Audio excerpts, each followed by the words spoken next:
प्यारे बच्चों, कैसे हैं आप सब? आशा करती हूँ आप सब अच्छे होंगे। आइए आज हम पढ़ते हैं हिंदी व्याकरण का पाठ 8 विशेषण। किसी संज्ञा अथवा सर्वनाम के विषय में यदि कुछ विशेषता बताने की आवश्यकता होती है तो कुछ ऐसे शब्दों का प्रयोग किया जाता है जो उसके अर्थ को सीमित और विशेषीकृत कर देते। संज्ञा अथवा सर्वनाम का रूप, रंग, गुणधर्म, संख्या या परिमाण बताकर उन्हें उनके समुदाय से अलग पहचान दिलवाने का ये कार्य विशेषण करता है। चित्रों को देखिए और उनके नीचे दिखे वाक्यों को पढ़कर समझिए। जैसे संतरा खट्टा है, आम मीठा है, काला कुत्ता भौंक रहा है, बोतल में थोड़ा सा दूध है, पेड़ पर 2 पक्षी हैं और फूल सुंदर है। तो चित्रों के नीचे दिए गए वाक्यों में प्रयुक्त रंगीन शब्द खट्टा, मीठा, काला, थोड़ा सा, 2, सुंदर आदि शब्द संतरे, आम, कुत्ते, दूध, पक्षी व फूल के गुण, स्वभाव, परिमाण, मात्रा आदि का बोध करा रहे हैं। इन्हीं शब्दों को हम विशेषण कहते हैं। ठीक है। विशेषण के भेद। विशेषण के 5 भेद हैं: गुण, संख्या, परिमाण, सार्वनामिक और एक और है व्यक्तिवाची, गुणवाचक।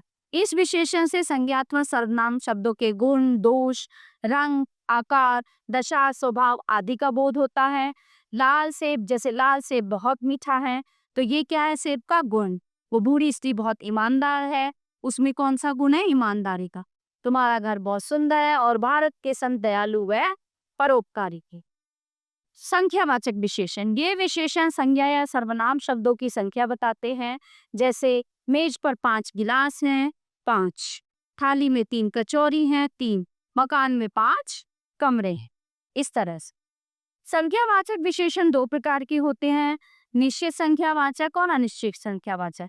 जिसमें निश्चित संख्यावाचक वो होता है जिसमें पता होता है क्वांटिटी का, हाँ मुझे पता है कि ये संख्या इतनी है। इन विशेषण शब्दों से किसी निश्चित संख्या का बोध होता है।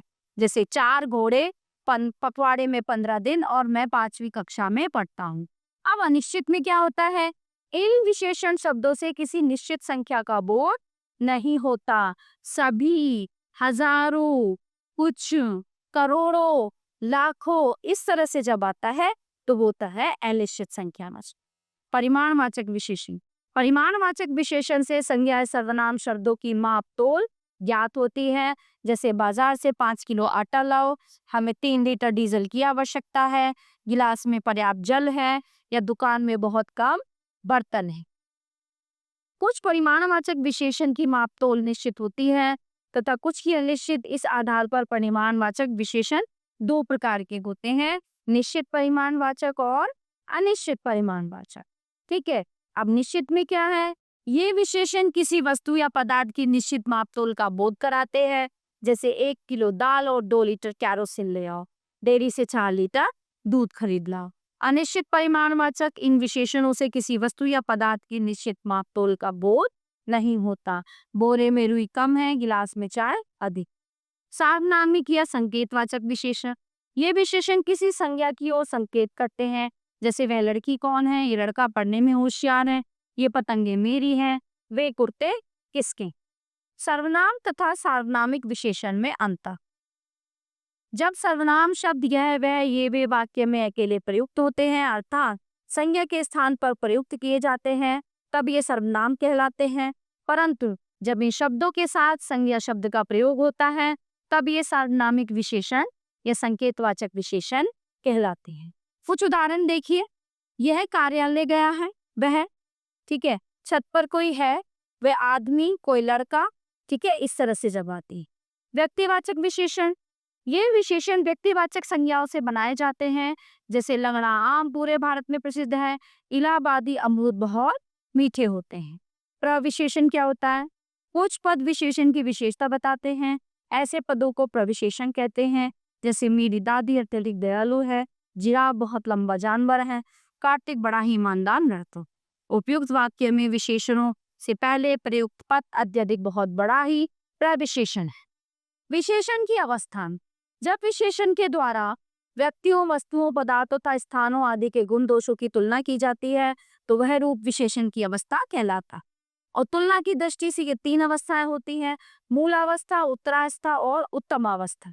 मूलावस्था विशेषण के इस रूप से केवल एक विशेष की विशेषता को प्रकट किया जाता है, अर्थात ये विनीत लंबा है, रमन प्रिय है।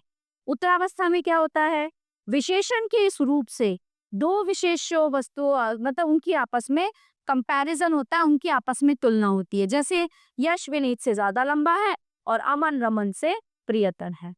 उत्तमावस्था, विशेषण के इस रूप से एक विशेष्य को अन्य सभी विशेष्यों से बढ़कर बताया जाता है। जैसे क्लास में बच्चे होते हैं, एक बच्चा होशियार है तो उसकी तुलना की जाती है कि विवेक सबसे अधिक लंबा है, शुभम परिवार में प्रियतम है। ठीक है, अब यहाँ पे कुछ विशेषण की तीनों अवस्थाएं दी गई हैं, इन्हें पढ़िए और अच्छे से याद कीजिए।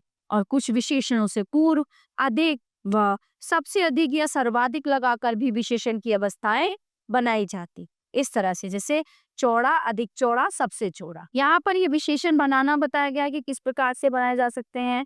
संज्ञा से कैसे बना सकते हैं आप, जैसे धन धनी, सुख सुखी। क्रिया से कैसे बना सकते हैं, अड़ना अड़ियल, कमाना कमाओ। अव्यय से कैसे बना सकते हैं, ऊपर ऊपरी, भीतर भीतर। तो प्यारे बच्चों, ये था हमारा पाठ विशेषण। आशा करती हूँ आपको ये पाठ बहुत अच्छे से समझ आया होगा। मिलते हैं अगली कक्षा में। धन्यवाद।